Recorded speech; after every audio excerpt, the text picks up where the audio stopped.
Pemilik MS Glow dan PS Glow bertemu, Maharani Kemala dan Shandy Purnamasari peluk Septia Siregar. Kisruh sengketa merek dagang MS dan PS Glow kini berakhir dengan pertemuan damai. Pemilik MS Glow, Maharani Kemala dan Shandy Purnamasari bertemu dengan owner PS Glow, Septia Siregar. Pertemuan mereka diketahui melalui unggahan story Instagram pribadi Maharani Kemala pada Kamis 28 Juli 2022. Maharani membagikan video bumerang bersama Shandy Purnamasari dan istri Putra Siregar itu. Mereka tampak kompak memperlihatkan raut wajah senyum ke arah kamera.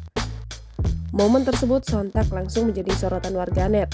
Pasalnya, Maharani dan Shandy sebelumnya tengah berseteru dengan pemilik nama lengkap Septia Yetri Opani itu. Kisruh mereka lantaran sengketa merek dagang MS Glow dan PS Glow di pengadilan beberapa waktu lalu.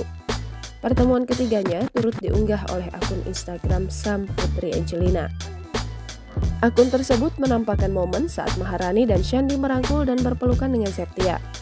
Telah berdamai, ucapan syukur pun tertulis dalam keterangan video. Jangan lupa subscribe, share, komen, dan like ya!